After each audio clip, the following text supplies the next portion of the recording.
I'm just a boy standing in front of a microphone asking you to listen to this podcast.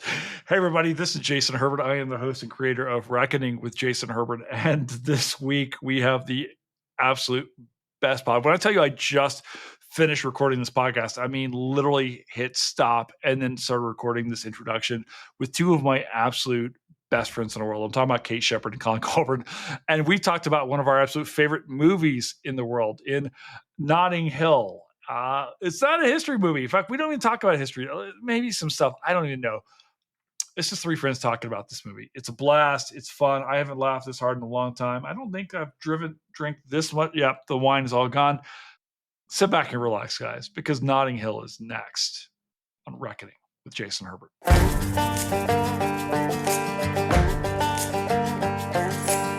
My name is Jason Herbert. I'm a Southerner who lives in the West. I'm a historian, an outdoorsman, and a movie buff. I like finding new answers to old questions, and this is a reckoning.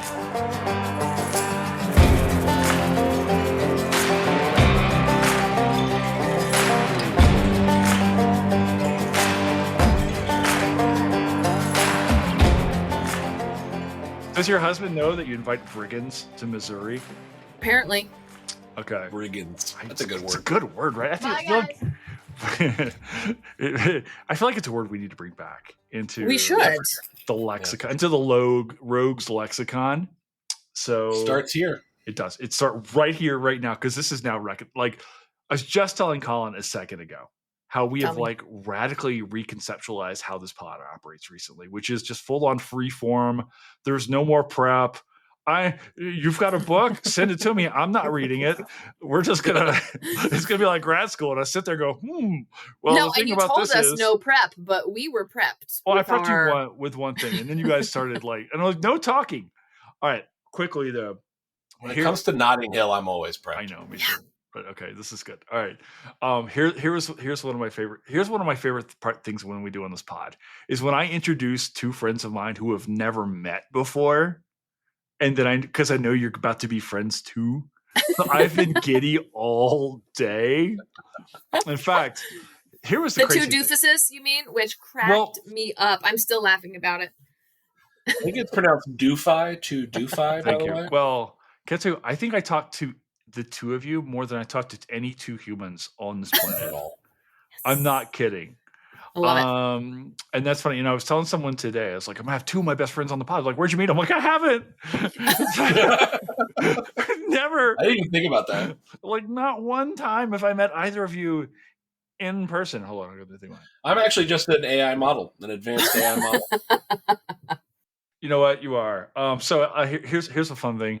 Colin, this is Kate. Kate, Colin, how's it going? Hi. Kate. Very nice to meet you. Likewise. I'm also okay. It was funny because I was at the gym doing very heavy circular lifting things today, and then the chat happens when you guys are like, "Are we drinking tonight?" I was like, "Fuck yeah, we're gonna drink." Mm-hmm.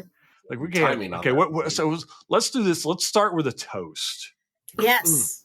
To Notting Hill. What are we drinking tonight, folks? Gentle folk. Hold on, just a second. Hold your wines up or your drinks up so I can take a picture because we can't trust Riverside to do its damn job. Hold on, let me do a thing. Let me over here. Colin and I are like, oh. You know what? Okay, get your glass in the thing. So it's like look at professional. We have PhDs. There you go. All right. Okay. Jeez. All right. So, what are you drinking, Colin? Are you mezcal? What do you got?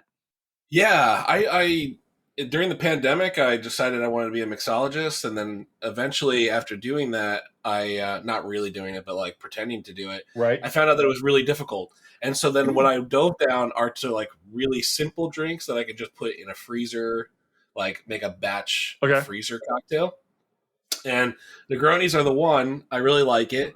It's Campari and sweet vermouth, and usually gin. And I have found that the Campari, even though it's also bitter, it's very sweet. So I found that mezcal, which is nice and smoky, cuts the sweetness. And so that is my favorite cocktail currently and what I'm drinking tonight. All right. Dr. Sheppard, what are you imbibing upon? Dandelion Vineyards Cabernet. Oh, and where's Dandelion at? Is it California?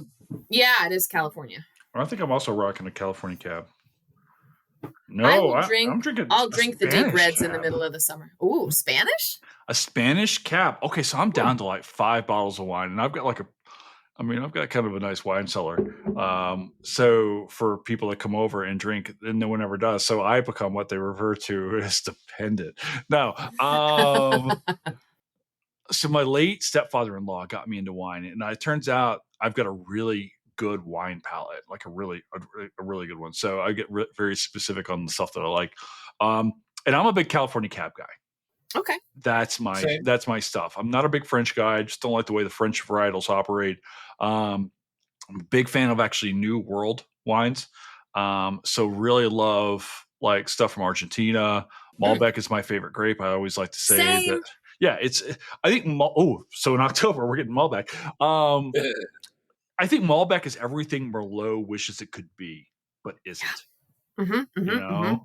So now that we're anthropomorphizing grapes, and I really dig Australian wines. Except I feel like Shiraz is too thick; it's too gummy.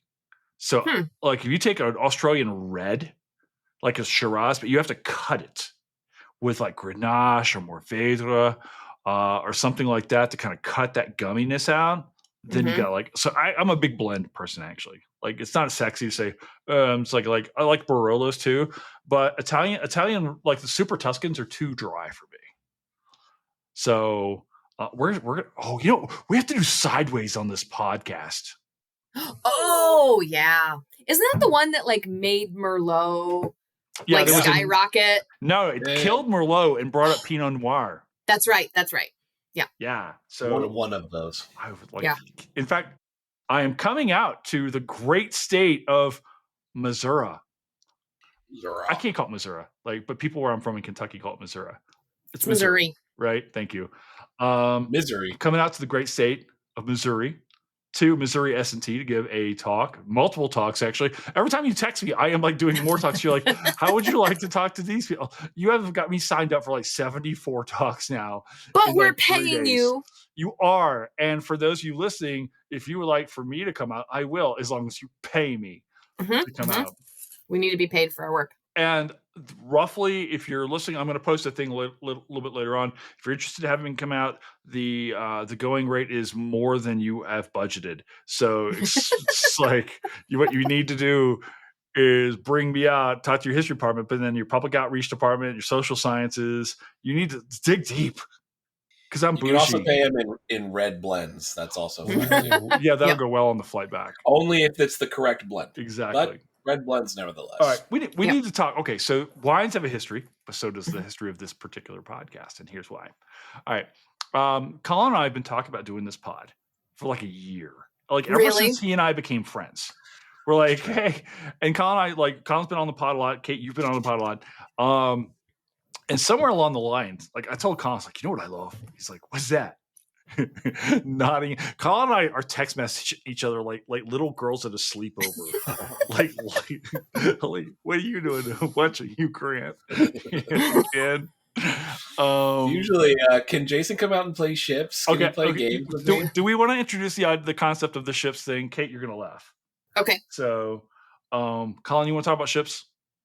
I think I talked you into buying ships, did I not? You did. We talked about how we play video games, and at some point, I learned that you were a mega pirate fan.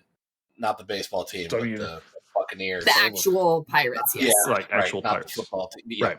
And then he said that there was a new game coming out called Skull and Bones, and I was like, cool, because I'm looking for a new video game to play. I always need something to kind of wind down at the end of the day and sort of blank out of everything that's happening in this world. And so we downloaded it, and I've been, better than him ever since we started it. That's not cool at all. I try to run every one of us likes to be a mentor in this world. And I think that this is the one thing that I finally have found where I get to mentor someone. You know what this game has become? It's become a fucking obligation. Is what it's become. This game, Colin and I will go through these specials. I don't want to play this game anymore. Me either. Okay, 9:00. Yes, right. Yeah. Wait, but did you guys hear there is a new pirate movie coming out? No, I'm unaware. Yeah, the only thing that I know about it is that it's rated R. Oh God. Why did we not see that coming? This is why you're not allowed to play ships. You nailed that, it's man. So bad. Wow, Colin and I were like, we were just like, who's in it? It's not the Caribbean. Mostly, I was like, how does Jason not know about this? Right. Like, I'm a mentor and everything else. One thing I'm just requesting that Fletcher take that clip where I had you guys for a good 3 seconds and make that one of the promos for this pod. Oh, absolutely. No, Fletcher, cut that. Fletcher, cut it. Cut it all. Fletcher! I just can I tell you about our fair Fletcher Powell, our producer? I just talked to him on the phone the other day, and I had to schedule time to talk to Fletcher. Like I had to call Fletcher up, and he's like, "I'm available Friday morning." I'm like, "Fletcher, you were the first person to hold my child." There was me and his mom, and then Fletcher was came by to visit because we were living in Wichita. And by the way, if you haven't been to Wichita, mad Wichita love. Yeah, here I love Wichita. Agreed. It's such a great It's such a great place. The people there are terrific. Fletcher came by. It's like, you want to hold my infant? He's like, what does this do? And stuff. That's so awesome. I was like, really? No, I have to you're the producer. He's like, yeah, but he's also producing other pods now too. So I was like, you whore. Not as good. No, he's actually producing Lauren Sheppard's pod, and hers is terrific. Oh, do you guys know Lauren Sheppard? Lauren Sheppard. She's one of the best humans. I adore Lauren. So she came to me about doing when she was going to set hers up. I was like, you'd be perfect. She's amazing. So, but now Fletcher's just doing whatever. It's fine. So anyway, so this game is called Skull and Bones. Yes. But Colin and I call it Ships. Yeah. We just call it Ships. And if you look through our text message history, it's a lot of just ships, ? Right.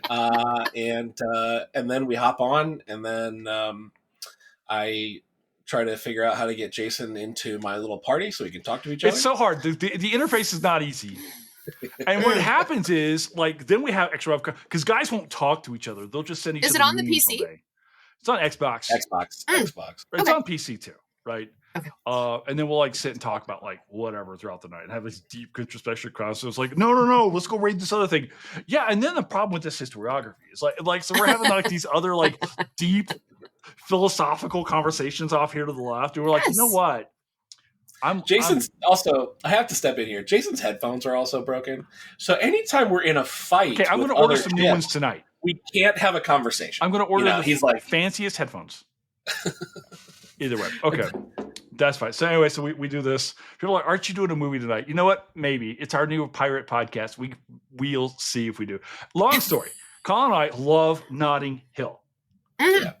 Love this rom-com. And originally we started thinking about what we need to do a segment on this is 3 guys in a rom-com. Because rom-coms are traditionally Avenue of Women. It's kind of a girly thing to watch rom-coms. Unless you're Colin and Jason. Chick flicks, right?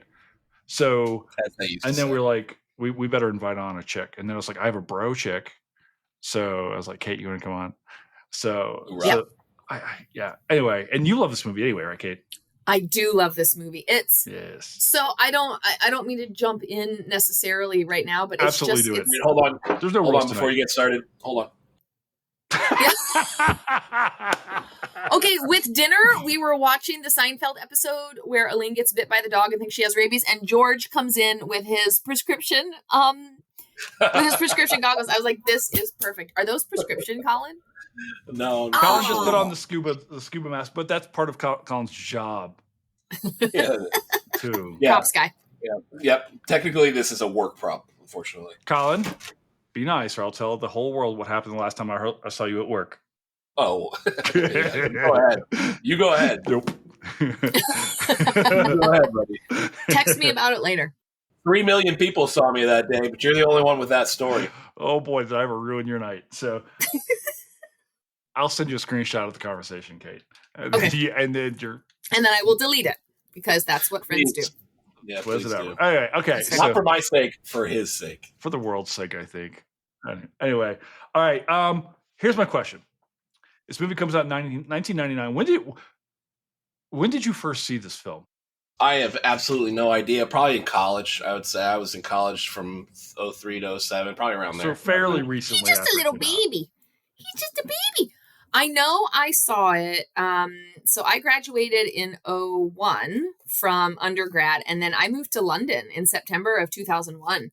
So like I was trying to like immerse myself, you know what I mean? Like in British stuff. So you watch Notting Hill? Yeah. That's a good idea. That's a good point. All right.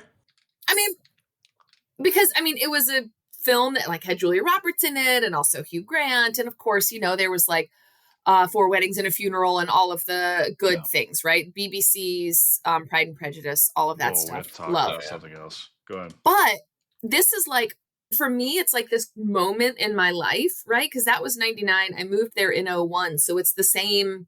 It's the same, basically. It's just like 2 years later. Mm-hmm. So when I watched, I hadn't seen it in a really long time, but when I watched it, I was like, I remember this, like when I saw it and feeling this way. Or when I lived in London, my friends and I, we sat around with 4 open bottles of wine and we were all just like talking and drinking and, kvetching and all of that kind of stuff. So it was very much, this film is like this cultural moment just in my mind. I know it is for a lot of other people, but just like, that's just, those are the things that I kept thinking about. And it just made me feel like, I know that apartment. I know that or flat. I know that house. I know that restaurant. You know what I mean? Not necessarily did I go to those exact places, but places that were like that. And they're still in my heart. All right. Fair enough. I didn't come to this film until like the last 4 or 5 years. Like, really? I didn't watch it until and you still 3 or 4 years ago. That's a testament right there. I think. It was a movie that was kind of always exist. I should probably put this out there. I'm not the biggest Julia Roberts fan. Okay. I don't think she's that great of an actress. I love her in Pretty Woman, right? That is the perfect. I mean, it's rare. It's this rare moment in which you're watching a star being born and going supernova in Pretty Woman. She was just perfect with perfect timing, the chemistry, the Richard Gere's, everything. The movie was just perfect for her. However, I watch her in other films. I'm like, she's the worst part of Charlie Wilson's War. Like, I just want to watch like Philip. In fact, I don't want to watch any part of Charlie Wilson's War except for Philip Seymour Hoffman. That's the only. I mean, just give me that. It's actually TikTok keeps showing me little clips of Charlie Wilson's War. I'm sure you're on TikTok. And it's like the part where he initially meets Philip Seymour Hoffman, and he's like trying to explain his name to him, and he's like, honestly, man, I don't remember literally anything else about that movie, but like every time I see that clip, I'm like, oh, that's so good. I've never seen it. It's so good. It's like the whole, but it's not surprising. It's Philip Seymour Hoffman stealing an entire film. Yeah, of course. Not unlike Rhys Ifans. How do I pronounce his last name? Still steals this film. I know who you're talking about. Yeah. He steals this entire film. Like every second he's in this movie. Spike is the best. All I want to do is watch Spike be Spike. Yeah. No, I said that they need to have a Spike and Spike and his sister story. Yeah, and Honey, a Spike and Honey spinoff. God, what a great idea! Like 25 years later. Absolutely, I'm a fan of this idea. And you know what has done extraordinarily well with this in a breaking your heart kind of. Oh man, here's a pod we need to do before midnight, before sunrise. Like, you love that movie. Oh my God, yes, I do. Colin, you ever seen? Oh, I'm totally unfamiliar, man. Do you like to cry? Which probably means I will be on this podcast. Oh yeah, yes you will. It's Ethan Hawke and was it Julie? Not Julie Delpy. Was it? I could see her face. I don't know her name. The movies are perfect. The trilogy, right? And it starts off like the first film they filmed was like in 1994, and then they filmed a sequel like 17 years later. Like there's 2 people, Colin, they meet for a night on a train to like Budapest. Yeah. And they have this romantic night. And then they were going to meet up afterwards, but they never do. And then the second film picks up 17 years later and they bump into each other again. Huh. And then the third film, not to ruin it, but fuck it. They're married in the third one, right? But it's 17 years after the second film. Spoiler alert. So it's like 34 years of watching this relationship change. Wow. And like how it waxes and wanes, but you only see them for like 12 hours. Each 17 years, and it's like that third one, man. And each one of these films are so good, and that third one rips your guts out in different ways than the first and second one does. That second one's I'm assuming from what you're telling me though that this is a romance. This is not a rom-com. Okay, so that's important to talk about. Okay, because I was thinking about this is a rom-com, but Pretty Woman is not a rom-com, right? Pretty Woman is a romance. No, I would say Pretty Woman there has is an some attempted rape comedy in Pretty Woman. Yeah, that's true.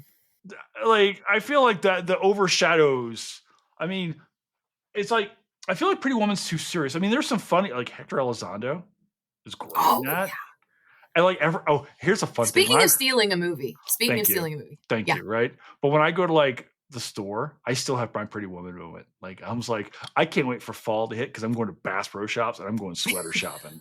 And do you walk in with a ball of cash? And just you're going to find out because I'm going to do that in Springfield, Missouri at the Bass Pro Shops World Headquarters on October the whatever. And it's going to be Jason and fucking Earth Tones is what it's going to be. This is what he wrote to my administrative assistant. He was like, I can't wait to get there for Earth Tones. Okay. While she's scheduling his flights. I was having a lot of fun with your assistant when we scheduled. She's great. She's great. She's not my assistant. Well, I know, but like, I don't think think she was expecting like a regular person to talk to. And I'm like, this is what we're doing. And this is why. And this is fun. Like, I'm like, if she knows me, she would not have been surprised by it. I'm like, we're coming in and it's going to be balls to the wall. She's like, what the fuck? Anyway, back to Notting Hill. So I watched it. I love it. And I've been a big Hugh Grant fan. I love Four Weddings and a Funeral. Yeah. Except for Andie MacDowell. She was awful in that movie. I'm sorry. Oh, is it raining? Thank you. I hadn't noticed. Thank you for saying that. Thank you for that exact quote. She's awful. Yeah, man, I have to say, buddy, because you mentioned last time we talked about Notting Hill, you mentioned Four Weddings and a Funeral, and I felt like maybe I'd never seen it, but you watched it? I watched it, and he's charming. But that was also, I think, a cultural moment of a film too. Do you know what I mean?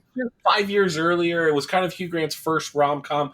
I totally understand that in itself was a moment, and I did not see it in that moment. Yeah. But in my opinion, it does nothing better than Notting Hill.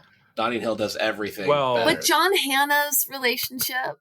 This is why I love you. I was trying to get there, and you went there. So go, Kate. Go. Sorry. No.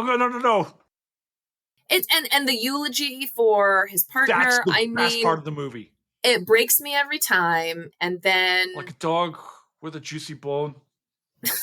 But that is where that's where that movie is so much different from Notting Hill. Is that it is more romance, serious stuff. Something just crashed in the back of me, and Notting Hill is kind of just goof. It's kind of more calm than rom in many ways. Yeah, I feel like with Notting Hill, and this was the thing, I was rewatching it today. I took off from my job like halfway through the day so I could watch Notting Hill, then go to the gym. If there's a weakness to this film, I found there's never really that big down moment in this film. Usually you're waiting like 3/4 of the way in. You've got the love story, and then the thing happens, right? The thing that twists, and then you have to like overcome the hurdle and get them back together in the last little thing, unless you're La La Land, and then you're going to kick me right in the balls. I was waiting for La La Land to come up. Were you? Yes. Okay, so what you don't know is that there is a secret La La Land episode that has been recorded for this podcast that will never, ever, ever see the light of day because me and the two guests cried our guts out, and I went off on a tangent. Like 4 minutes in. Oh yeah. And then like the two guests are like, Thomas Lecoq's one of the guests. And then Sarah Georgini's the other guest, right? Tom, of course, Tom gets my crazy. And he's waiting because he's heard it before. And Sarah's sitting there going, I thought we were here to talk about dancing. And I'm talking about fucking unrequited love should be requited. Should be requited. That last 10 minutes of La La Land, I remember when I watched that, I wanted to throw the television out the window. That is a brutal, when they show you like their life together and then they pull it away from you. Yeah. That's why La La Land is the best film of that year, because it hurts you. It does. And Notting Hill doesn't. I mean, you're stressed at the end. I can always feel like they're never in doubt. It's got kind of a double dip though, right? Yeah. Like at first he finds out that she talks shit about him, right? Yep. And I don't think she's really talking shit about him. I think she's legitimate in the whole, like, I don't know what he's like. Okay, well, hang on. Okay. She comes up with a good excuse for that later. But if you're in that moment and you're him, there's no way you don't take that personally. Oh, that's true. Yeah, absolutely. The frustrating thing is, like, just before then, she delivers one of her best lines the entire film, which is like, there are words to say. And I was like, that's a really great line. The writing on this film is excellent. Yeah. No, the writing is so good. So good. I feel Very like, good. Here's my hot take on Notting Hill. If you have a different actress, this is a top 10 all-time romantic comedy. Like, I feel like if it's not, and look, Julia Roberts has a moment. She's good in this. And this is my favorite Julia Roberts performance. Who else are you having? We can't start on this premise because it is the best rom-com of all time. There's no question. Have you seen Apocalypse Now?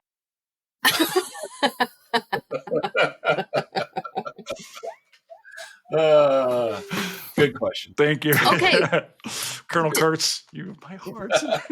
But I do love one thing that I noticed this time that I was watching it. I'm also not the biggest Julia Roberts fan, but I really appreciated her vulnerability in each scene with Hugh Grant, with I think William. He brings it out of her. Yes, he does, because, you know, first she's like acting all tough when she gets the orange juice spilled on her, and then she's like, I'm gonna kiss him. And then every other time they see him, she's tentative. She's not confident. She's like, oh, okay, is he even going to accept me as a person? Right. And then every time she talks to him, you can see, like, she makes her face be kind of, you know, like nervous. She's not sure how he's going to take it. And the first few times I saw it, I was like, man, she's just pathetic. But watching it like as an actual adult, because I was only like 22 when I saw it the first time, I'm an actual adult now. And it's like, oh man, she's nervous around him. He has completely disarmed her. Yeah. And she says that thing, I think they were watching a movie or I don't know what they were reading, but she's like, so people really do stay together forever, sort of thing. Yeah. And it was like, your heart like breaks for her because she's rich and famous and beautiful. I get that, except for the rich, famous, and beautiful part, right? Like, this happens to feel like I too am bitter, just like Julia, just like Anna is. But I absolutely get it, right? He is completely, because he's like he's not trying to take advantage of her. And he's just like, well, this is the best part about the film, is that we're in a complete reverse gender dynamic from normal. Mm-hmm. Right? The woman is in the power position, the man is in the weak position, and the dynamics are completely backwards, especially for like late 1990s, right? So like, I think that's part of what makes this so fascinating too, and makes those dynamics so interesting. Mm-hmm. And so I definitely think that's one of the things. You know, it's kind of opposite Pretty Woman almost in many ways. Yeah. No, absolutely right. She's got, and like, there are the moments when they're like, if someone's being hostile, it's Anna. It's always her. He never has a moment where he like lashes out at her. He is a rock. I think that's the beauty of this particular love story. He is the rock, right? And I think that's really the beautiful thing about this. This story is really a story about her learning to be loved. She is constantly running away from this dude because it's her defense mechanism, because she's been hurt, because people have taken advantage of her, and this dude is just like this stalwart dude, right? Mm-hmm. And it's about her, and finally he's like, wait, I'm getting taken advantage of here. He comes to that towards the end, and he's like, and maybe that's the pushback, but it's never like a hard pushback. It's just a line of saying where he goes, no, I think that's one of the genius things about the writing in this film, and maybe it's, and Kate, you were in Britain at the time, so maybe you felt this or not, but they had, especially with him around his best friends and his family and stuff like that, no matter how bad it gets, they just kind of accept it. Mm-hmm. Like, it's never like, you know, my life sucks and I'm going to be really angry about it. It's just like, yeah, and I really suck at this thing, so I deserve this last brownie. There's always kind of like there's always some redeeming sort of like, it's okay. Like, this is just life. You know, the guy lost his restaurant or whatever, you know, whatever it is. Yeah. And then let it roll off. And I think that really helps him be a little more impermeable as, you know, as that goes. Yeah. It's for people who are from the UK who are listening or watching, like, it is a very British film, right? I mean, it was produced and written, I think, by a British team or whatever, but it is. I mean, the attitude, it's very Richard centered Curtis. in sort of British, stiff upper lip sort of thing. And you really, it makes their whole group very endearing because they love each other no matter what. Like you said, right? Like oh, well, I got fired today because I'm the worst stockbroker in the world. And everyone was just like, yay, let's drink. And they were supportive, and they didn't, it wasn't like, listen, man, stop, get over yourself. It was like, just let it out. Like, let's just talk about it because this is life. Nothing felt like existential. Well, okay, so I think what makes this work so well is I don't think this movie would work as well if you took like an American crew and interjected them into England. Like, this is clearly a British film with Julia Roberts, right? Yeah. And it's very much like Hugh Grant was born to write or born to speak those lines. Right. Oh my God. And I read earlier today when I was kind of reading some behind the scenes, like they were just casting for friends, like not even for like parts. Right. Oh. Like, because one of the best parts of this film is that vibe, Kate, like you're saying, of the friends. Mm-hmm. Right? And we should probably get into the friends here in a bit. But it works well because Anna is the alien here. She is coming into this world and she's like, indefinitely. She's the American coming into Britain, right? Like in the movie star coming into the, middle working class neighborhood sort of thing. So there's two places we can go here, and I want to cover them both, and I'm gonna let you guys decide. You guys want to talk about the friends, or do we talk about like the things that define this film as a uniquely 1999 film that you cannot, that you'd have to change to make this movie again? 26 years later, oh my God! I know. Let's go with the first one first. You gonna do Friends? Yeah. Okay. First. All right. Okay. Let me tell you about a thing. Hugh Bonneville. Yeah. When the name 100%. Came across the screen, I was like, Hugh Bonneville. Oh, yeah. Okay, so my wife is like, how did you get out of Downton Abbey? How did you get out of there? Okay, so here's the thing, my friends. I'm going to offer to you now because you're here. There's going to be a Downton Abbey pod. Because the last Downton Abbey film is coming out, and your boy is going to be in line. I am the biggest Downton Abbey. You might not know this, but I love Downton Abbey. I live and breathe Downton Abbey. Downton Abbey is my jam. Pour Downton Abbey into my soul. And it's I can't tell you how much I don't think I've ever seen you go so music in my head right now. It's the most best thing ever. It's like my second favorite TV show ever after The Wire. I can't see Hugh Bonneville as anything other than Downton Abbey. Yes. No. All right. No. It's hard. Kate, your turn. No, but like his part of like that, I mean, it was so good. And like him. He's such a loser in this movie, and I love him.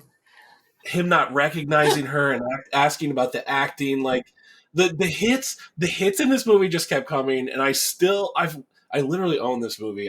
I don't know, like not a DVD. I'm even saying like I owned a streaming version of this movie. And like, I still giggle. I giggle at this movie all the time. Do you know what, okay. So that part when he's like, yeah. So like, I don't know, how much did you make in your last film? And she's like, $15 million. He's like, okay. Can I tell you a story about what happened to me at a dinner party in London? I was at my friend's house. This is where I stay all the time. I will not say their names because they're lovely people, but I don't know. So we're at this dinner party. I've been drinking. It's all her friends and then me, the American. And this guy is like, oh, just, I'm working on my PhD and blah, blah, blah. And I just can't, find a job and I can't get my book published and blah, blah, blah. And I was like, oh man, that sucks. And he's like, yeah, I'm trying to get it published with Oxford University Press. And I said, oh yeah, well, a lot of times they just publish like dissertations that suck just because they're from Oxford. So you don't really want to publish with them, like blah, blah, blah. And I just like went off. I'm talking for, it doesn't sound like a long time. 90 seconds to 2 minutes, just like Oxford sucks. And I was like, and he's like, okay. And I was like, yeah, so where's your PhD from? Oh no. He goes, Oxford. And I was like, great. And I just turned around and walked away. And this was 10 years ago. And I still see her all the time. And I always bring this up. I'm like, does that guy, like, does he have a job yet? So like but he didn't care that much. He was just like, yeah, whatever. Because, he was he was British, he was English, and he was just like, that's just what she said. And I was like, ah. So I connect with Bonneville on that particular situation. It's one of my favorite stories. There's also another story behind this. I was reading on IMDb today. Colin, did you read this as well about about that particular scene? No. So in the shots originally, Julia Roberts' character was supposed to say like 10 million, right? And then the second, and third takes, she was like 12 million. And then she finally goes up to like 15 million in the final take that they ended up using in the film. And Bonneville's like, hey, why did you change? She goes, I'm tired. She's like, I'm tired of lowballing myself. She was making $15 million for the film. She's like, why lowball? And total respect. Like that I totally get. It's weird to see Bonneville as a young guy. Oh yeah. Because, whereas like Grant, whereas like Hugh Grant, I remember from Four Weddings and a Funeral, so I was introduced to him as a young guy. But I didn't come into the Bonneville verse until Downton Abbey. Yeah. Same. So it's like, Downton Abbey so goddamn much. I love it. I just want to talk about Downton Abbey now. Like, it's like, did you know that castle is owned by Lord Herbert? Do you know who that is? Probably my cousin somewhere, because my ancestor's English as fuck. Like, so that's Lord Carnarvon, the guy who paid for the uncovering of King Tutankhamun's tomb. You think I don't know that? Holy shit! Are we like we like layers? This is onion time now. This is so crazy. I did not know that. And it's my period. It's the Gilded Age in Britain. It's Did you know? Oh my gosh, that's crazy. All right, yeah. I'm assuming we're cousins. That's very cool. I don't look English at all, obviously, but like, I gotta read the pasty skin and the love of beans. So, and going along to bed. I love in the promo because he's like, "What's that sound?" And Mary's like, "The family upstairs." And he's like, "What?" He's like, "What if I want to go up to bed?" She goes, "You go along to bed." Fascinating. I want to have a servant in my house who like changes me, a paid one, into my nighttime. Why do I have to qualify that? I think I've been pretty established on being a decent human. But just in case you're new to the pod, first timers to the pod, Jason. First time it's like, oh, what the fuck? Like people are going to say we Kentuckians are well known. Actually, never mind. Fletcher. Fletcher Market. 38 minutes. Fletcher saying, what are you supposed to do? You're supposed to clap. Fletcher's sitting at home right now and going, fuck that guy. I have been on pod recordings with you when you're like, I should probably take that part out. And you do. And they're always good choices. No, Fletcher, leave this shit in. Let's just let it roll. I was explaining to someone today, it's like, they were like, what's your favorite pod? Which is impossible. Like, definitely, Kate, the one that we did on Raiders is so important because we all became friends that night. And stuff, but like it was like the Ed Zwick interview because I was so nervous and stuff like that, right? And stuff, but yeah, it's like just let it rip. I don't give it. Like let it rip. Yeah, exactly. Very little editing is done on this podcast, aside for like to remove the ums and ahs and stuff like that. On rare occasions, I had one guest say, "Hey, can you not say that I slept with that guy?" I was like, "No, jeez." Oh, that was a juicy pod. That was good. And there's 150 of these episodes. I dare you guys to figure it out who it was. Not even try. It was Craig Smith and it was George Washington's ghost. So all right. I'm gonna write that down. But who else? Because what is his sister's name again? Because she's in like everything. Honey?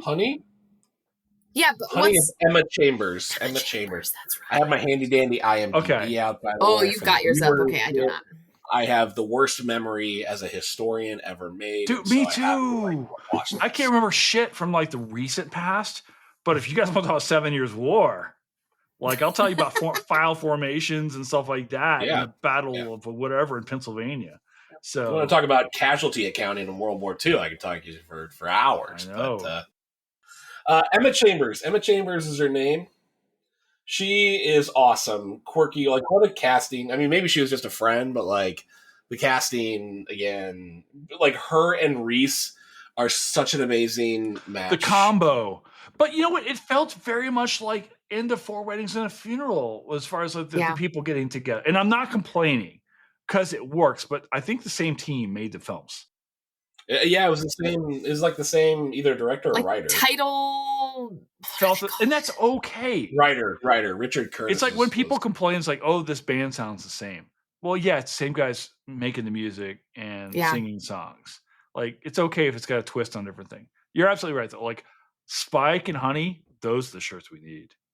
But also, like, I think about the way they started this movie, and they start the movie with Spike's T-shirt change. God, I love it. And, like, what a way to set the tone of the movie. Yeah.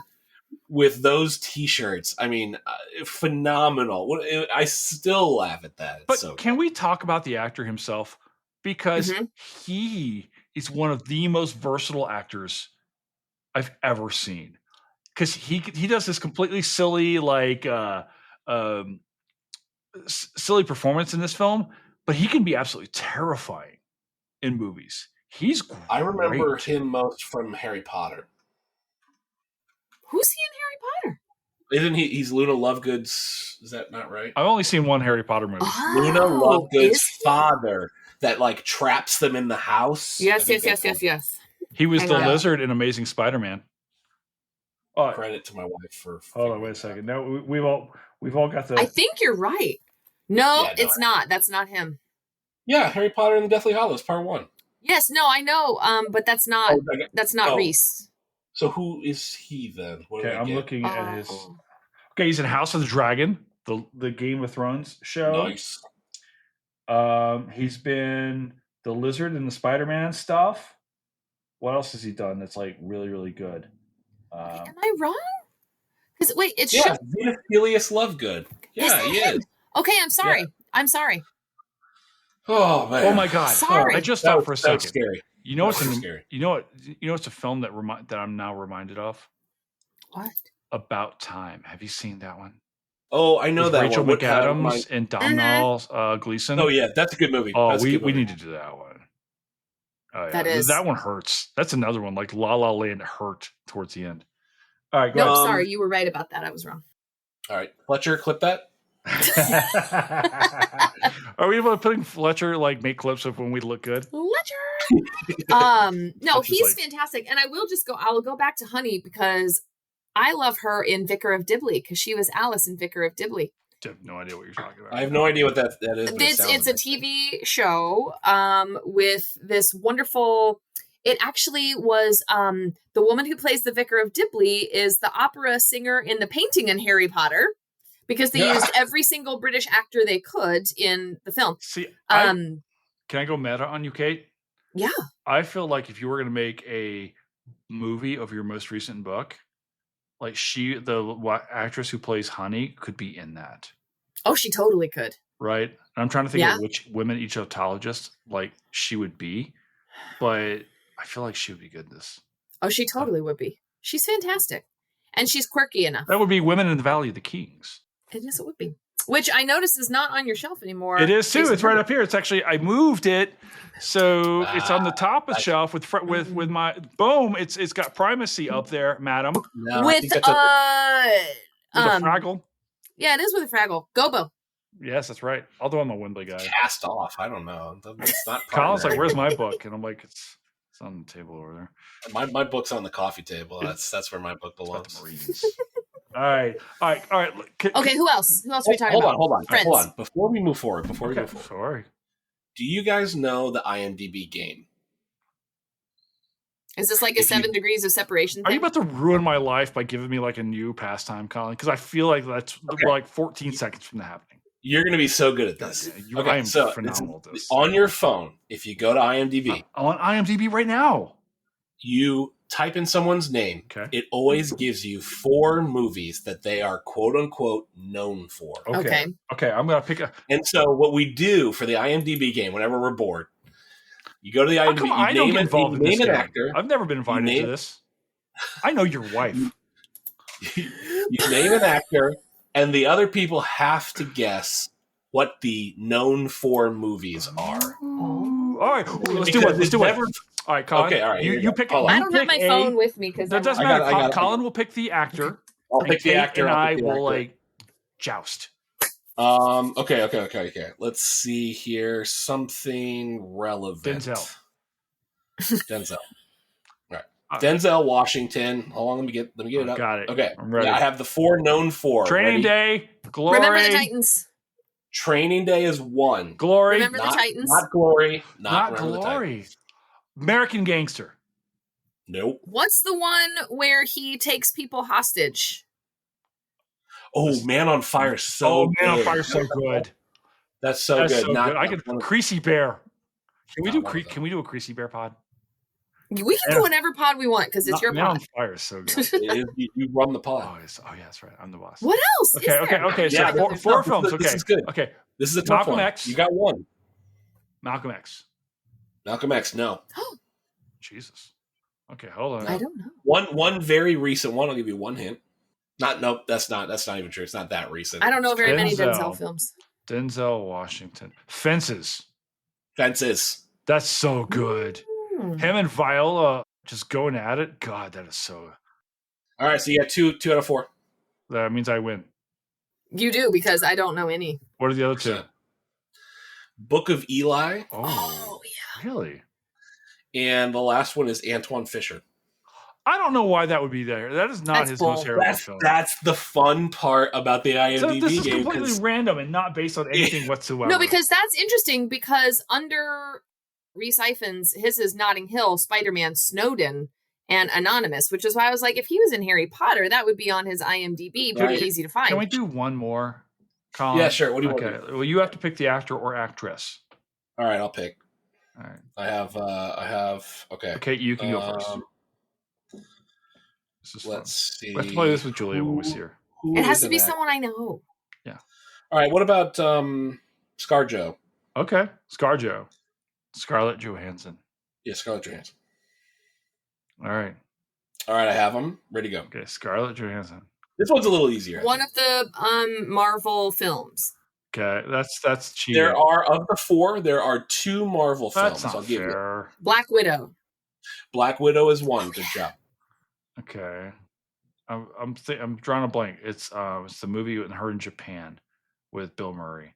Lost in Translation. Yeah, Lost in Translation. Right, Lost in Translation. Lost in Translation is 2. Okay. You got it. All right, Kate, it's your turn. Oh, this new Jurassic Park. Damn it! Good guess, but not one of them. What a loser! Good guess. Good guess. So I'm going to give you the other. So the other Marvel one. The other one, there's Avengers. She's in the Avengers, right? No. There's one. OG Avengers. There's one where she's like an assassin. Nope, that was it. Black Widow. So no, there's the other one. Oh, well, Horse Whisperer. Is Avengers. Huh? Horse Whisperer with Robert Redford. No. Nope. Oh God! I just like Jason yelling out things. This is why this game is so fun. Is anyone listening anymore? No one's definitely. They're listening. like, they're checking. Like, didn't I start watching? People at home are like, Hill. People at home are like, no, motherfucker, God, no. Oh, is it her? Yes, dude. Oh. Nailed it. That's right. Formerly had a movie podcast. I was trying to explain this earlier. It's like, why don't you do movies anymore? Like we do, but like, oh my gosh, I started responding back to emails for this pod yesterday after taking a break. The book requests right now are like, wow. People are sending me so much stuff. Awesome. It is, but now I have to be like, okay. And I have some big names coming. It's like, aside from you guys. It's nowhere near as fun as drinking and talking about romcoms. Thank you. Okay, so can we talk now about the time travel aspect of this, about the fact that this is a artifact of 1999? Yes. Okay, a few different things.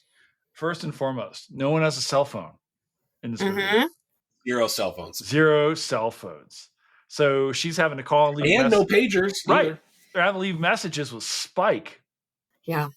Which leads to shenanigans. And it's quite funny. There's no social media. Nope. Right? They're smoking indoors. Thank you. Right. Like that was one big thing I noticed. I was a bit crushing a little bit on the handicapped, his best friend who's handicapped in the chair. Yeah. But she smokes. She had quit. She said she quit. She was smoking towards the end. Mm. She was. And toward the end, she was stressed. Yeah, I get that, but still. But I mean, disabilities on screen, which I thought was great, and I think they had it in 4 Weddings and a Funeral as well. He was deaf, right? He was signing. I remember to someone. The brother, somebody's the younger brother. Yeah. Hugh Grant's younger brother was deaf. That's right. So, did you guys know I'm deaf in an ear? No. You know? No, I did not. Why do I even have this in my ear? I'm an idiot. You're just pretending. I have a headphone in the ear that doesn't work. Hold on just a second. So for my enemies out there, you can stand to my left and I won't hear you coming. I have Joke's on you. It's actually his right. So it's my left. I have about 35% hearing left in my left ear, but it's coupled with tinnitus in that ear as well. So the only thing I can really hear is like buzzing 24/7. I've had tinnitus in that ear since like 2002. I've had it for like 23 years. It's like, you get used to it, unfortunately, at some point in time. But I would tell you that if I had the option of not hearing anything out of that ear and getting rid of tinnitus, I would actually do it. Like it's so much. It's the scary part to me. Like you hear these stories about people get tinnitus in both ears, but the pitches are off. And that's really like, it literally drives people mad. Yeah, it would. Yeah, it's bad. Anyway, all right. So those are some of the hallmark. What else do we have? That's like a hallmark of 19. No social media, right? Because Notting Hill is Notting Hill is still like selling actual vegetables and things at the market. Here was the thing: his bookstore does not exist anymore. No. Okay, because his book. Like, really? He's going to have a bookstore dedicated to selling travel guides? I love that. But did you see when she first comes in, Nile Cruise or like Journey Up the Nile is one of the books that you could see? You were such an Egyptian. Yeah. You wrote that? No. Yeah. I was 21. It showed up in the film. And then, of course, I also noticed that when he goes to get, is it the orange juice, I think? The guy who gives him the orange juice is... the prison guard in The Mummy. I forget what that actor's name is. For real. I love that. Yeah. Do we need to do the IMDb game for him? Oh, that's great. Colin, you haven't seen it, but I have to show you. Kate sent me the best mug. It's got quotes of from The Mummy on it, which is the first one she ever came on. It is. It's a great one. That made us friends. That was the one that made us friends. I was explaining this. I was like, they've both been on the pod. I've never met either of them. So, and it's like I talked to them multiple times. So, Colin, I talked to Kate more than you even because she won't stop sending me TikToks. Like you know how there's a thing about like bro sending you memes and stuff. Like sometimes I have to out-meme Kate. Like Kate will send me stuff, and then I will have to like send her like 15 or 16 in a row to get ahead. It's just so easy on TikTok because it's like it'll come up and it's a little thing at the bottom that says "Share with Jason Herbert." So I'm like, bink. Oh yeah, it's so easy. Yeah. My sister and I are definitely like 30 to 40 TikToks to each other a day. People. You know what's weird is I'm looking at my TikTok right now and I don't have a goddamn thing from Colin Colbourn. So let's step it up. He doesn't follow me. Anonymous, man. Thank you. I've tried to send you stuff too. That's not true. I'm on there. But I'm just watching from afar. Just. That's called watching you grow your viewership. It's coming along. Like the hard thing is the branding. So I'm trying to figure out like how I do my social media, right? Do I only post like reckoning related stuff on Herbert or like the butch ass, like, oh, here I am in the mountain felling another tree with my bare fucking hands, right? Or like, it's a good thing you don't do that. Oh, I can actually. Or like, here are my massively oversized biceps. Actually, it's my triceps that are so big, but whatever. This is why I don't follow him on TikTok. I mean, just look at them, Trellin. They're just huge. The branding is hard, though. I agree with you. I don't think I've done very much like professional stuff on there. I'm just like, I really would like to talk to like a person who does this, like the people brand experts or whatever, or marketing experts, about how, like, because at some point in time we're going to grow reckoning. We're trying to, right? But it's like, how do we present ourselves? Mm-hmm. You know, and so forth. Because I'm not Heather Richardson. She's talking about the fall of the Republic, and I'm like, I like the guy with the fart jokes on his T-shirt in Notting Hill, you know. Mm-hmm. But like, how do we present this? Is my thing. So that's all. Yeah, that's tough. His name is Omid Jalili, by the way, but he gives him the orange juice. Anyway, all that is to say, there are some really good Egypt ties. But yeah, Notting Hill, it does not look like that anymore. I will, because I was just there so I was in Britain in May, but I was just in Notting Hill last June, so like a year ago, because it is so gentrified. And it was by that point anyway, because when he's like, I live in Notting Hill, you live in Beverly Hills. Notting Hill was still a very well-to-do, very. Yeah. And it was in 1999 well. Like it was less so, but now it's gotten a whole lot worse because now it's like all those painted houses and like it's very TikTokified. Well, can we talk about this, because there's ideas like with Kate Middleton. People are like, oh, she's a commoner. No, she's not. She's going to school with princes. Like let's okay, right? It's like she's not. Yeah, like her family's something like in books or something like that, if I recall correctly. It's party supplies. And get that rich off of. I mean, yeah. Do they have a happy marriage? Do you think they're still in love? Kate and William. Kate and William. Oh, like, because she's going through it right now, man. Who knows? I don't know. Like, I've always liked Kate, but I gotta tell you, I like little brother more now. I've always been a Harry fan. Yeah. I was always a William guy growing up, but like I respect Harry's cool. Like Harry and Meghan just like going, we're out. I respect it. You can't beat running to your helicopter during the middle of an interview. That is that is an outstanding clip. I will watch that clip anytime it comes on. As far as branding goes, it's pretty good. Okay, can I tell you another clip that Kate will watch anytime it comes on? It's the thing where the two dudes are arguing over Wizard of Oz. Yes. Do you know this one, Colin? Hold on. She was a witch. It's when her sister was a witch, right? And what was her other sister? A princess. It's the thing. The Wicked Witch of the East, bro. Oh my god! And it's the video where he's got his hands down like this, and he's balancing his head. Came down in the bubble, dog. No, that's a phenomenal clip. Every time. Never ever get any iteration of it, anytime someone redoes it or they add some video, anytime. I also love the meme of the Ezekiel one, the Ezekiel and Tony. We're like, hey, what's your name? Oh, yeah. Fuck you, Tony. Fuck you, Tony. You better not bring my mother into this. Oh man, I feel bad for people who don't have the TikTok internet. Is the world's. I love it so much. TikTok is the world's best app, man. I have slowly pitch and steal sounds is accommodated myself to, and I've become like other friends like on TikTok as well. And it's like there's some people like I still haven't quite figured out like TikTok out as a historian. Because it's like, do you go on and go, here's what I know about everything that's happening right now for 15 minutes, or do you do a 30-second thing? I want to be like, hey, Suzanne Lambert, what's up? You know, be like it. Shoot your shot. She got the fake nails. I don't really like that. Well, she wears makeup. I know, it's kind of gross. Not a fan.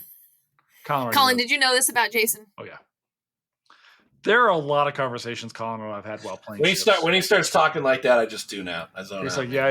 Let's go let's go up here to the port. We need to. What is your favorite port in Skull and Bones? That's a really great question. Recently, I've been liking Kala Noir Chamber. Really? Because it's close to a lot of battles we've been fighting. Yeah, the battles that we've been fighting. But otherwise, you can't beat St. Anne. Well, St. Anne's the OG, right? Yeah. But Talak Penjara is pretty good. Kate, are you looking this up? Talak Penjara, no. I don't know. I'm going back to my Notting Hill page on IMDb. Okay. All right. I don't know what. All right, let's go back. Let's go back to Notting Hill. All right, I asked you earlier. The only prep I gave to you was your favorite quote of the film, because this quote. This film is famous for a single quote. And as a writer, if you can come up with a single quote that gets repeated in this film, we all know it is. I'm just a girl asking a boy to love her. Mm-hmm. That's too easy. Probably the lamest quote in the movie, if I'm being honest. Yeah, so here's my question. Too sweet. Okay, sweet. What's sure. Your favorite quote? But I'm looking for that funny stuff, Yeah. All right. Well, I'm the romantic of the three of us. I know this. So I know. Colin's like, you fucking baby. So Colin's coached me through enough breakups already. Bro, I love rom-coms. Actually, I love the romance. So It's true. You guys should trade like screenshots to see if we have the same. We might. I have his number now. It's in my text to him. Yeah, I felt like I didn't have to introduce you on the text chat since it was like I was the other one. Anyway, all right, Colin, what you got? Yes. What's your quote? Okay, so I have two. One of it's one of the parts of the movie where I laugh the hardest, and it's very subtle. Like if you're not paying attention to the movie, it almost sort of glances. Right. It's when she first walks into the shop, and she's looking for a book on Turkey, and he's like, "You shouldn't get that book on Turkey," and he's like, "I don't even think that guy's ever been to Turkey," and then he grabs her a book, and he was like, "I think this guy's actually been to Turkey." And he even has a funny story about a kebab. And then later, my favorite line is she selects the book that he did not want her to select. And he goes, "Oh yeah, so on second thought, maybe it wasn't that bad. Actually, it's sort of a masterpiece, really." He goes, "None of those childish kebab stories. You get in so many travel books these days." I laugh at that every single time. Can I tell you? So good. Hugh Grant was having a moment between Four Weddings and this film, and he kind of had a downturn for a while. And he's recently he's had a bit of a renaissance himself. And I love the Hollywood Renaissance because Demi Moore's having one right now. McConaughey had one, and I think Hugh Grant's another one too. Have you guys seen The Gentleman? Not yet. No. Oh my God. No, but I did see the what was the one I texted you that I didn't like? I don't remember. It was a Hugh Grant movie. How many times have we like? Because I watched it on the airplane. Remember, it was like the religious one. Oh, I can't remember. You fly like daily. Heretic. I don't. Yeah. Okay. No, I didn't like that one. Okay. But I did like him in it. He was different.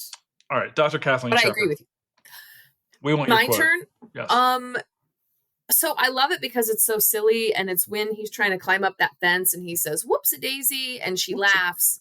And he says, "Whoops-a-daisy" again. And he's like, "Oh, sorry. I don't normally say that." And she's like, "No one said that for 50 years, except, for little blonde girls with ringlets." And then he says it again. And he says something like, "Oh, it's a clinical thing. I'm taking pills and getting injections and it'll be gone soon." Because he's just like mumbling and bumbling his way through it because that's just Hugh Grant. And it's just low key hilarious. It's the very like 90s, early 2000s British humor that you really have to be listening for. He was so perfect. Best. It's like the uncomfortable. Mm-hmm. And I think that was he's a good looking guy, but what really made him was his uncomfortableness and his vulnerability with these things. And it was like, I'm in a room with Andy McDowell or Julia Roberts or whomever. It's like, I shouldn't be here, but here I am. And his ability for that uncomfortable to like live in it and like not be deterred by it, right? Like a lot of people would have been like, "Well, that was weird. I'm going to leave." Now he swims in it. He's like, he leans in. He's like, and he'll make fun of. It's like deferential. I think that when Grant exploded on the scene in 96 is when I think Four Weddings comes out. Mm-hmm. I don't think we had seen a guy like him in generations. And there were a lot of comparisons at the time to like Cary Grant and stuff like that. He's not Cary Grant. Cary Grant had this different thing. But we hadn't seen that level of like vulnerability and foppishness and like charm. Just utterly, just complete charm. Like we haven't. Yeah. And I'm thinking right now, I don't know that it's been matched since then. I'm trying to think about other actors who really kind of have that love. Because above and beyond everything else, and you've seen, and he's like I said, he's had that comeback. He's been on these series now. This like that murder series recently. Gentleman also was like, he's just and now he's like his curmudgeon in like social media. People like he doesn't like anything. It was just, but even then he's like, I don't like water bottles. I don't like water bottles. It's like you can't get it from the fountain. So good. I love this guy. I love him. All right, can I give to you guys? I have two quotes. Yes. One is the silly one. He's like, never trust a vegetarian. Leah. She's vegan. I know. And how do I know? Because a vegan will tell you. Love you, Leah. You're my favorite. By the way, I was drinking a lot of wine during said text exchange between the four of us, just so you know. Secondly, here's the one I love. And it's kind of halfway through the film, about 3/8 of the way through the film. She's looking for a place. She shows up at his house the second time, and she's trying to get away from everybody, right? Mm-hmm. And she's like, "I'm so sorry, I'm here." Blah blah blah. She's like, "I just need a place to." She's like, "I need to get away." And he's like, and he just says it so charming. He's like, well, "This is the place," and he's like, "This is your shelter. Yep. This is where you can be you, and you don't have to be the movie star. You don't have to. It's like, I'm not taking advantage of you. This is where you are safe." Yep. And he just says it so simply. He's like, "This is the place." Yeah. And I was like, I swoon. I loved that line. Loved the delivery. It's so simple and it's not overblown. They're moving on to other stuff, but it's such a simple line. And it's so perfect. No, make no mistake. I think the writing is genius in this movie. Is spectacular. And to your point earlier, and I don't think I've said it yet, but to me, this is a Hugh Grant movie. It's absolutely a Hugh Grant film. I would forget that Julia Roberts is even in it, and honestly, I absolutely love Hugh Grant. I do too. Hugh Grant I don't want to be negative to Julia Roberts because I think this is her best performance. I think this is the best I've ever seen Julia Roberts, and this is part of the reason why I like this movie so much. Like, I want to like Julia Roberts, but it's like I've never been blown away. Like, aside from Pretty Woman, which was that's just a moment in time for Hollywood. Yeah. You kind of needed the big film to draw people's attention to this, or this ends up being a small, artsy British film. But this is Hugh Grant's movie because he carries every scene in this movie. Yeah, he does. So here's my question. Who else could you put in this film in, say, 1999 when this movie's coming out? In 1999? Say it's Colin being made Firth. No. Well, you could. Oh, Colin Firth is the only other person that can make this movie. No, Hugh Grant. Colin Firth is not Hugh Grant. I mean, and I get it. You Pride and Prejudice fans are just like Colin Firth, blah blah, right? Colin Firth could do this role because he also has that foppish dandy. Like, he's not. I don't think Firth is anywhere near as handsome as Hugh Grant. Well, you can stop that right now because we also have Bridget Jones' Diary where they're against each other.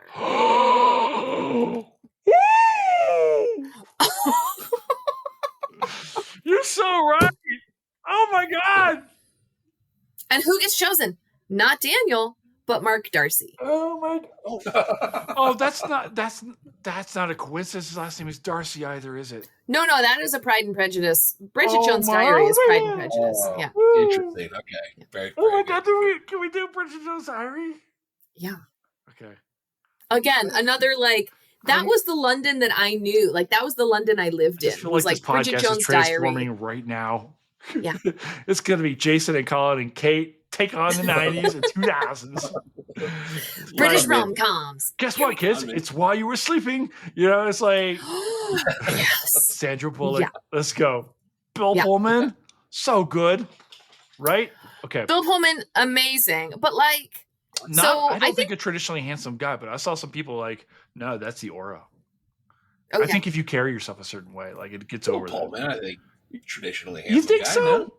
I like that Lewis Pullman is having a moment. Maybe I'm not a great judge. I don't know. I don't know, dude. I can tell if another guy's handsome or not, right? It's easy.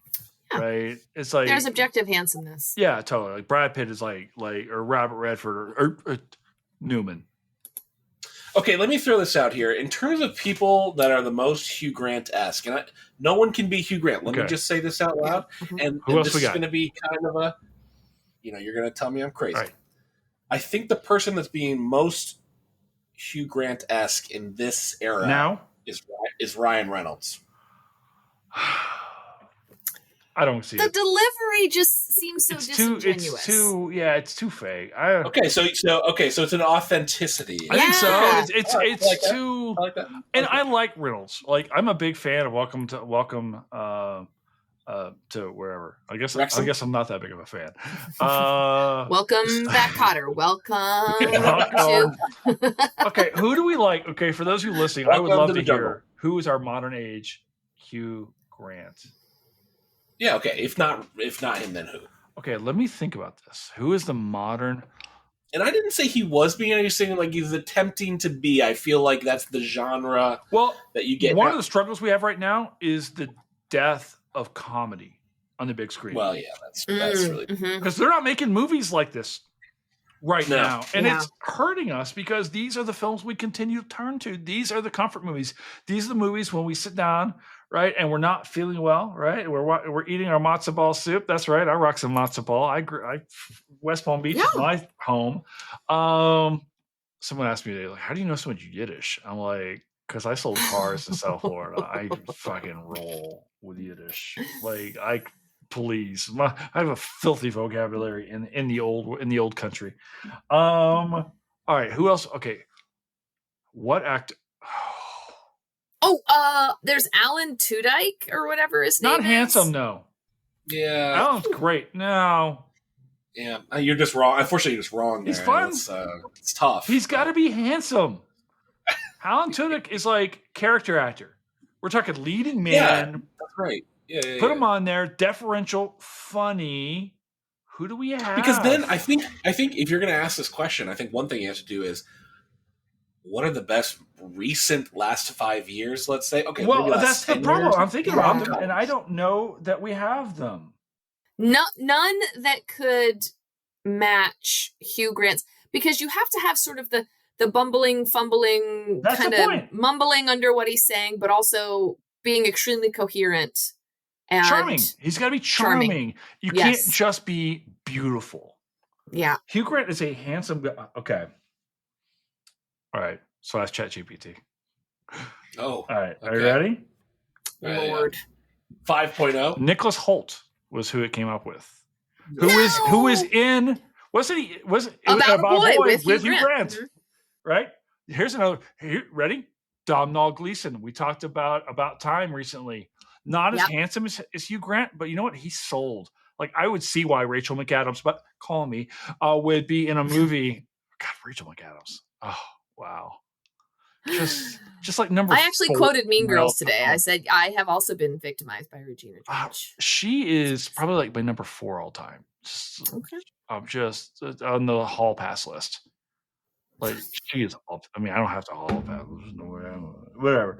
Richard Madden, but I don't see that either. I don't think there's people. I don't know who any of these people are, honestly. He was in Game of Thrones. Oh, that Scottish guy. Mm-hmm. Oh, him. Yeah. No, I'm definitely not Hugh Grant. 100%. Okay, hold on. ChatGPT wants to about your career trajectory or personality. And yeah, I'm sorry. Domhnall Gleeson's a good one because in About Time, when he sees, and that's the fun thing about Grant in these films is like he's out of his class, right? Or we're told he is. He's not, but but with Gleeson, all respect to Domhnall because he's a great actor, except for the Star Wars sequels. When I think of the 2 best rom-coms that came out in the last 10 years, I think of Crazy Rich Asians. Great film. Loved it. A phenomenal movie. What about Henry Golding then? Wouldn't Henry Golding be good? I mean, he's way handsomer. He's probably too handsome to be. Yeah, maybe. But he's also in The Gentleman with Hugh Grant. And then the other one is Always Be My Maybe, if you guys watched that one. We've done both of those on the watch party. With Randall Park and Ali Wong, and I loved that. When he started doing the rapping thing about basketball. Such a great 90s. Speaking of 90s movies, like that had so much great, like it was clearly written by a child of the 90s. Do you know who she's with? Do you know who she's with now? Who? Ali Wong. Do you know who she's with? No. Justin Hakuda, it says. Oh, no. No. Ali Wong's boyfriend. Bill Hader? Bill Hader. Oh, I love Bill Hader. Bill Hader is the best. If he were handsomer, he could pull off a Hugh Grant thing. You got Ali Wong. He's hilarious. Dude, have you ever seen his Tauntaun impression? Yeah. It's so good. I've seen all of his impressions. They're all fantastic. His Keith Morrison impression is always my favorite. That's wild. He was a production assistant on the Schwarzenegger film. It's like, go show me your leadership capabilities. All right. So, okay. So here's the thing. All right, I was thinking about this film now. Right? If we were going to recast this film, but here's the thing: would you want to remake this film, or would you want to see their lives 25 years later? I was thinking about that this week because here's the thing that would frustrate me about that film, because I know here's what would happen. It would show them in some sort of distress, right? They're about to get divorced, but then they get back together. You know what I mean? I want them to be happy. I don't want this to be ruined. I don't want this story to be ruined by the distress. I want the two of them to be a coherent whole, right, and then deal it like them against the world sort of thing, where their relationship isn't at stake, but maybe her career is blowing up because she said, in 10 years, they're going to realize I can't act. When her career declines because she's a woman in Hollywood. Yeah. Right? And then what if 35. What if he becomes an actor and he goes on the up and up? No, because then that puts them across purposes. But if it's Anna and William against the world, maybe something with their kids, something like that. It's just, I don't like when we come back and then we see the couple is in distress. I don't like it. Can I give you an alternate idea? Yeah. What if we get our Spike and Honey film now? Yeah. And they are bit parts in this, right? There's the idea that everyone is the star of their own film, right? Mm-hmm. And like the guests or the supporting characters are the stars in their own film. And what's going on in the movie that we're watching is just part of the story that they're living through, right? And so forth. So his best friend who gets in the accident, she's in the wheelchair or whatever, are like, oh, here's the thing, right? Bonneville's character finally gets a girlfriend or whatever, right? Like, what happens? Like, we get a glimpse of them, and now they're like, their children are 25. Yeah. Like, and then in college. I like the idea of like, I don't want to see them struggle. I want to believe. No, I don't either. But also, this movie, for me personally, holds up so well that I don't want to recast it. So I agree. Like, I would much rather pick back up, spread it out, branch it out. Give me 30 years later. Yeah. And frankly, Julia Roberts and Hugh Grant both look terrific to this day. And I would absolutely watch a film with them to see what's going on. But I don't want to be like, oh, they're divorced. I don't want to hear that 10 years later it didn't work out. And they have to find each other after sleeping with other people. No. I want to believe in this. Yep. That's all. I want Hugh Grant to be his like actual curmudgeon self as well. Has he turned into a curmudgeon? Yeah. Yeah. I want that literal. Why clip do the children have to carry their backpacks? Talking about backpacks. I want that in the film. Yeah. That's what I want. Fair enough. But here's something I was thinking about too, is who is 2025's Anna Scott? And you can't say Taylor Swift, because what kind of celebrity is garnering that much attention right now? Who doesn't call the pops Sydney on Sweeney, the boobs, the Sydney Sweeney, the boobs. But that's not. She's not in a good way. Like, people aren't. Yeah, that's fine with me. I mean, I am a red-blooded American male. I have no problem with her boobs.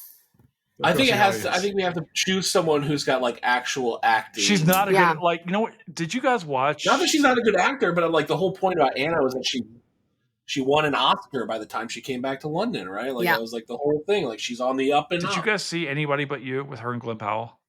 No. I like Glenn Powell. I did not see that movie. I'm a Glenn Powell fan.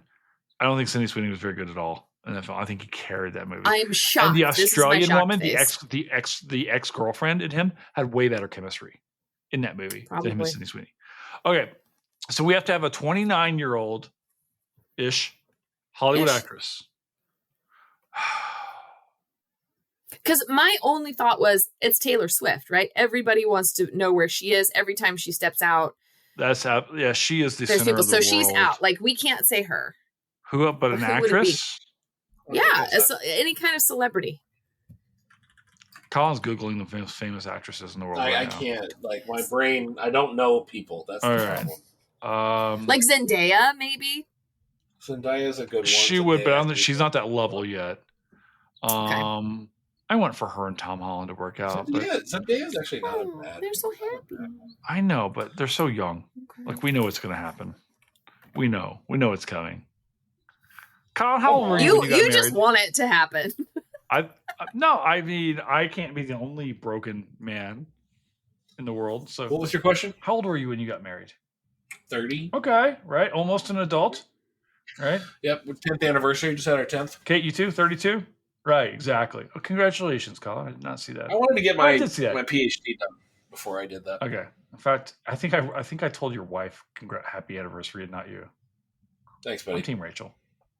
So everyone else is too. She's the best. All right, so who we got? Who's our actress? 29 is tough, man. It is tough, right? Because who's out there? I think Zendaya is probably your best. Honestly, but I don't think she comes close to Tana. There's Florence Pugh is one that's showing up. There. I like her. I think she's good. Lupita Nyong'o is another one, but then she's not like she's kind of our age, I think. But I'm telling you, I don't. Didn't we have this? We had this. Who were the people that we were talking about Superman? The people that we would have played Lois Lane. Ana de Armas was one of them. She's dating Tom Cruise now. Oh, poor girl. Yeah. There's Millie Bobby Brown. Nope. Ooh, no, that's actually. She couldn't get there, but she's like 22 and married to John Bon Jovi's kid. And doesn't have like the acting she doesn't. She doesn't have the world fame yet. And there's a thing that happens where the child actresses have to frankly sexify themselves to show. Daphne Keane is doing this as well. I follow her. Like she was like the Logan's clone in Logan, right? And her images. And look, like there's definitely this aspect of like absolutely explore sexuality and don't be ashamed of it, no matter who you are, right? I mean, we like there are different ways in which men or women are appreciated or considered when it comes to this. So it's like, look, you get to sexy having times. You want to show off your sexiness? Go for it, man. Like, so, exactly. I can't fault them, and especially because what's so important for them, I think, is convincing people they're no longer the child. Yeah. Which is what. And then they go way far one way. What about Jenna Ortega? She's Wednesday Addams. Nah. That came up to me too. I thought about that, Kate, but I don't know, because if we're talking again. Our parameters are kind of broken because, so really I was just looking at the only person that really fits those parameters, but she's not 29, is Jennifer Lawrence. She's too old. But she's got like a hometown kind of feel. She does. She's got the Oscar. She's got, and maybe if we're talking Jennifer Lawrence 10 years ago, maybe that's. Yeah, that's actually a really good point. Because, I mean, there are things, obviously she's a really good actor. She's from Kentucky. She's not one of my favorite people because she, like, if you've read enough, like Rolling Stone articles or whatever, and how they write about actors when they go to meet them, it's like, oh, let's show how folksy she is. And, I think that Ariana Grande played her best, right, on Jeopardy, where she's like, I'm just a regular person. And when you have to say I'm just a regular person, you're very clearly not just a regular person. Listen, I think we're fighting. Like, Kate, you rolled out Taylor Swift, but Taylor Swift is the person. Yeah, you're probably right. Taylor Swift, she's what, 35-ish, somewhere in that range? She's 35, yeah. Okay. In that range, man, because I'm looking at the list here and so forth. All respect to some really amazing actresses, but like nobody else comes close to that level of fame where the people are like Anya Taylor-Joy, great actress, but like, Charlize Theron's older than I am, so it's like, yeah. And maybe that's a problem. Maybe our trouble here actually signifies a bigger problem in Hollywood, which says, who are the stars? Yeah. That we go to the movies to see, because so much of it has been about IP and carrying this stuff. And maybe it's not a problem per se, but like this goes against the traditional model of Hollywood, which is to develop a star into a person. You go to see the star in the movie. Mm-hmm. And that's the reason why we would go to see Notting Hill in 1999 was to see Julia Roberts. We'd finally get the Julia Roberts and Hugh Grant film. We got in The Mexican, we got Julia Roberts and Brad Pitt. And Ocean's 11, we got Julia Roberts and George Clooney, right? So it was like the story's okay, but we're really going to see the actors in these stories. Yeah. But now is that happening in Hollywood? Do I go to see a movie? Because Colin and I went to go see F1, both because we're both F1 fans, but largely because we're Brad Pitt guys, right? Yeah. So where's the draw? I mean, Adam Driver, I think he's best actor of his generation right now, but does he draw films? No, I don't think stardom is the same now as it was then. Which is odd actors. considering the role of social media, which is designed to promote stars. But maybe it promotes people, personalities. But maybe that makes the market too saturated. And remember, Jason, when you were talking about the death of expertise in your last pod, is social media the death of stardom? Because if anyone can be a star or an influencer or have 1 million followers, what makes a star? What makes an actor a star anymore? No, and I think of like that mega stardom, especially during the 90s. And the first thing that came to my head, because I was, a kid growing up in Indiana, and we would always go to Chicago. And I remember there was a Planet Hollywood there. Oh, that's fancy. I remember like that was like the world of the mega stars, the Arnold Schwarzeneggers and Sylvester Stallones and so this movie actually makes me think about that a little bit, about sort of that mega stardom where it's like this one person, you can't wait to see them act with another person. But you're right. When I think off the top of my head, I can't really think maybe that's why this movie isn't remakeable right now. Because those conditions don't exist. Aside from the whole fact that you have to have the hook that Spike's an idiot, right? First of all, how can only 2 people afford a flat in London? Okay, because you need an entire family at this point in time. But yeah, so where's the stars? And it reflects the dichotomy maybe, because maybe the stars that we still think of are the older stars, right? But look, George Clooney and Brad Pitt had to go to Apple TV to make Wolves. They couldn't even get that released on a big film. And these are stars of the Ocean's films, right? Yeah. But to your point, who is like the Brad Pitt or like Tom Cruise? Like these people that are just like the biggest household, the biggest household names in the world. But I don't see who that is in the younger versions. Can I tell you who? There are 2 guys I'm hoping for, and they're both tied together oddly. Okay, Henry Cavill and David Cornsweet are 2 of the guys I'm rooting for. Both of whom played Superman. He's the most recent Superman. If I don't even know this guy's name, there's you know Henry Cavill, right? And he's had a bunch of IP, so forth, the Superman stuff. Okay, so hide that guy. Thank you, Kate. They're remaking the Highlander franchise, and he's going to be playing Connor McLeod. So I'm excited about that. And they just announced they cast the Kurgan in the remake, Dave Bautista, who is a phenomenal actor. Dave Bautista is amazing. Have you guys seen Blade Runner 2049? No. I did not. Watch that just for Dave Bautista. Dave Bautista is like the first 15 minutes of that movie. And aren't I watching it just for Harrison Ford? Oh, shit. Here's the thing. We were asking earlier, who's the person that reminds us most? It's Gosling. Gosling can pull that off. Oh, yeah, wow. He could. Gosling is our guy. Really good point. You're correct. It's Ryan Gosling. People have probably been screaming that at their It's Ryan Gosling. Handsome guy, but has the comedy chops. That's our guy. He can bumble. I mean, because Hugh Grant, the whole thing that made him famous was he was a bumbler, right? And Gosling can do it. He's a different kind of bumbler, but he can do it. Yeah. And most of Hugh Grant's films, for a really long time, he didn't develop, his character didn't have a whole lot of development until something like About a Boy, where he went from being extremely selfish to now I'm not an island. I am all of these people are in my home. But it was sort of refreshing not to have any development for a little bit, but then you sort of were going to these Hugh Grant films going, what is he going to do? Okay. And then About a Boy comes and it's he can actually do something other than what he was doing. How do we talk about La La Land on every single podcast of this Because pod? It's you. and we still hadn't said Ryan Gosling. And we talked about him tonight. I've never seen. You've never seen La La Land? No, I didn't. Colin. Yeah. It's wow. Oh, Colin. I'm surprised. Oh, buddy. Oh, How did you not know this about each other at this point? Colin, I don't know if you can take it, man.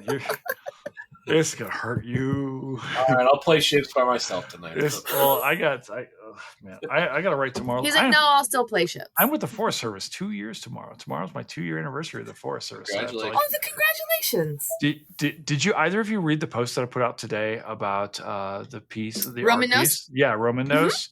So Harry Kersey's widow reached out to me, and apparently cried with joy at the piece that I wrote and sent it to her children with Harry Kersey. Oh, that's wonderful. And that made me feel really good. So yeah. That's great, man. Yeah. All right. No, that was really good. It was really powerful. All right. It's an hour and a half into this podcast. We are now... Holy cow. Yeah, we could go on this for a while. In fact, this film is 2 hours long. That's another thing. They don't make 2-hour rom-coms anymore. Mm-mm. This movie goes by so fast. Yeah. Yeah, but part of it, though, are the lengthy pauses, right? Like, there are conversations in there where it's like, could we... No, but the lengthy pauses work. And that's the thing. Maybe that's the other thing, right? In the TikTok generation where we have no stamina, where we have no patience, like can we deliver? You know, and we didn't even talk about this the seasons changing scene that I send to Colin like every 2 weeks. Yeah. Oh, right. Good. Such a great shot. Oh, and so we watched that with... No, you go. I was just saying, the other thing we haven't mentioned that is some of my favorite stuff in the movie is all the horse and hound stuff. Oh my God. I was just about to say that. And it was like, it's kind of on my best quotes, but because it's like a whole theme throughout the film. Oh my gosh. I love the horse and hound. The readers of Horse and Hound will be ecstatic. What was the hold on? There was a quote. How did you relate to the character? He's like, I was like cannibalistic Cybertrade. Did you relate to her? No. Why not? Poor kid, no. Because again, I was a psychotic robot. Going to Colin's point about this being Hugh Grant's film, it's like all they're trying to do is set up a spot where Hugh Grant is uncomfortable and let him cook. Yeah. Mm-hmm. Yeah. And he's like, what about your other film? He goes, any horses in that one? Or hounds, for that matter? Our readers are equally intrigued by both species. Yes. So I'm watching this with my son, and he's like, Mom, you have to ask Jason what if he enjoyed the film and which magazine he would be from. It's, first of all... Oh, great question. First of all, this is one of my favorite rom-coms. Like I said, Colin and I love this movie. It's one of my favorite films. Yeah. It's probably a top 25 movie for me. That's how much I love this film. I love Notting Hill. It's arguably my favorite rom-com. I'm trying to think of another rom-com aside from Apocalypse Now that I like as much as Notting Hill. Which magazine would you be Guns from? and Ammo, obviously. So Guns and Ammo. Okay, Colin, what would you be from? Which one would you be from? What magazine would I be from? I've got a magazine that's called Alert Diver. And as a scuba diver, I'd probably fit into that one. Yeah. Oh, you know what I would be? I would also be Action Pursuit Games, which is a paintball magazine. Awesome. Because I used to play semi-pro back in the day. Kate? Teen Vogue. I was just going to say, though. Teen Vogue's like legitimite. They're asking the questions Jake Tapper. I mean, in 1999 they weren't, but like in today's world, they absolutely are. If it's 1999, I'm Road and Track magazine for sure. I'm 17 magazine in 1999. You know what? I'm Nintendo Power in 1999. That was a good one. That's a great question, by the way, from your son. Right? Yes, I know. Thank you, young lad. All right, here's the question. Our final question. What's the next film we're doing? And I'm going to say has to be rom-com. Has to be rom-com. Okay. I have one I want to throw out there now. I don't know how you guys feel about these people. The answer is yes. It's one of my favorites. It's a little bit controversial. It's 2009 film Yes Man. Oh, that's good. Okay, I'm in. Okay, yep. I like to hear that. I like to hear that. Totally. Jim Carrey and Zooey Deschanel. It is that is along with Notting Hill the only other sort of rom-com that I own. I don't really consider it a rom-com. I just said it's a comedy. But go on. No, it is with Zooey Deschanel. Yeah, I like that one. Oh, so speaking of Zooey Deschanel, you know, was it 30 Days of Summer? Oh yeah, with Joseph Gordon-Levitt. Oh god, yeah. That is one of my favorite scenes there. I am a sucker for choreographed dance sequences in films. Yeah, no, that's a great song. It's a great song. Have you heard of the film La La Land? You might be interested. You guys will learn so much. Okay, but what about, because we're coming up on, well, I say we're coming up on Christmas. It's 4 months away. Love Actually. There are two sides of the world on Love Actually. Love Actually does not exist without Four Weddings and a Funeral. No. Period. Yep. I used to watch Love Actually all the time, but I also feel like it has not aged as well. You know what? Okay, so people are like, oh, it hasn't aged anymore. You know what? Shut up, is what I have to say. When people say, I don't like Love Actually, doesn't hate, you know what? Shut up. And they're always talking about the scene when he's outside with the car. It's like, to me, you're perfect. Yep. You know what? Yep. Put your balls on the table and fly to Houston. I mean, go to somebody's house. You guys go to her house. Drop the cards. That's right. Stalk her as much as you can. It's not stalking. It's just totally watching videos of her over and over again that you recorded illicitly while pretending to be her husband's best friend. I like it. I love Love Actually. I don't care. It's a classic for me. No, it's a classic for me. I just know that is. What's your favorite storyline of Love Actually? Oh, we're gonna have to do a Love Actually story. It's got to be Hugh Grant. Hugh Grant's whole storyline for me. That's a good one. Okay. All right. Yeah, because I as much as I love Alan Rickman and Emma Thompson as actors, that's a heartbreaking. Their love story is ridiculous. It's a hurt. But I love Rowan Atkinson in the film. Oh, so good. Yeah. We're slowly introducing our son. He's 11. His name's Miles. We're introducing him to Mr. Bean, and the first few episodes, he's like, I don't really get this. And then the more we watch it, he's like, this is hilarious. And so once we get to the Love Actually stuff, but my husband's like, let's watch Love Actually. I'm like, we can't actually watch the DVD with him because of the whole porn part, right? Like, he's 11. Really? I'm not watching the porn sections. Earlier than that. I mean, we should probably not talk about it. All right. I'm actually on Elle.com right now looking at a ranking of the Love Actually couples. Okay. So my first thought was actually Colin Firth and Aurelia. Yeah, that's really sweet. I mean, I'm a sucker for long distance relationships to begin with because God knows I like things that are easy. That's a solid one. Let me go here. I'm just going all the way down to number one who they've got here. While you're doing that, my favorite. Here it's obvious. It's Bill Nye and his manager. Oh yeah, no, that's really sweet. I feel it in my finger. Oh wait, Daniel. Can I tell you a thing that makes me happy? Real fast. Now we're talking about Love Actually. The thing that has given me life in this world is the Liam Neeson Pamela Anderson romance. It is real. Have you guys seen how she looks at him? Yeah. That woman is in love with him. And, he was madly in love with his wife who tragically passed. And he's been, I think, he and I haven't spoken in a while, but we talk every night. I'm like, Qui-Gon, what? You could have just sabotaged the other pods and you could have just stolen his daughter. Like, you're a fucking Jedi. You could have just taken Shmi. You're a Jedi. What are they going to stop you? Where have we gone? Where have we gone? You're a Jedi and you have Obi-Wan right next to him. Like Jabba's going to Watto's going to stop you from taking Shmi? You have an oath here? You're gambling with a child's life. Why is this so, I'm just saying. I'm gonna take us from way over here and I'm gonna bring it back because Colin mentioned his favorite line from Love Actually. Hugh Grant, when they're in the office and the woman says, "It's that chubby girl." Oh. And my wife and I still to this day we go, would we call her chubby? I think would we call her chubby? Full figured, maybe. Anyway, Natalie and his dance in the movie. I mean, that's a great scene, right? But the Colin Firth thing nails the whole. Colin Firth in this role is doing the classic Hugh Grant thing. The when he's like the whole thing when he goes to the family and he's proposing to her in Portuguese, not speaking the language. It's so romantic, though. I love it. And then the whole thing where the guy's going to Wisconsin. Yep. And he's like, and of course, people are like, it's you know what? The three women, Denise Richards, control their sexuality. I mean, he's not a January Jones.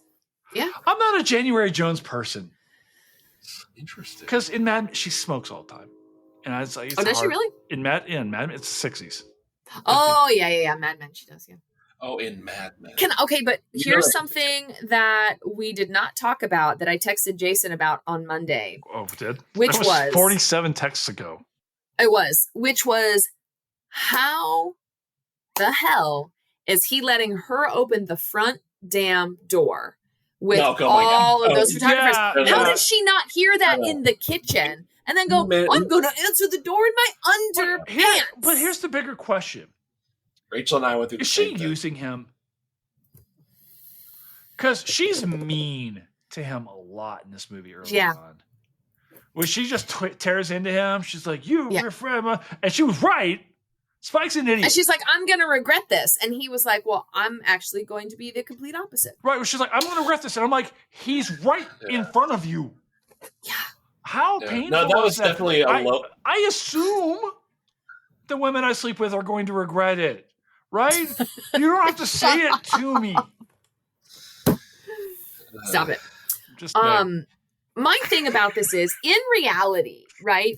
If you are standing there in a t-shirt and underpants and someone's like, oh, don't go to the door, you're probably not gonna. You know what I mean? Like, and in films, and this is what reminded me of it, because we're talking about Love Actually, where Colin Firth's like girlfriend at the beginning, like when he shows back up at the house and is with her brother, and she's like, come on, big boy.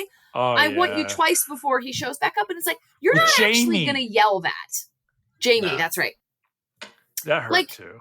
You're not going to yell Colin that. Firth you know what I mean? What's that relationship with his brother like afterwards? Because he shows up on Christmas and his brother is there and he's like, hi. Yeah. The opening of the door is the low point for the plot in Notting Hill. I will absolutely say that. My wife and I both screamed, just tell her no. Yes, stand in front of the door and just tell her don't go through there. There's paparazzi out there. A classic sort of one-liner might have gotten rid of that whole. The recurring theme here is she gets scared and runs away, and he is the rock. And this happens like 3 different times in this film.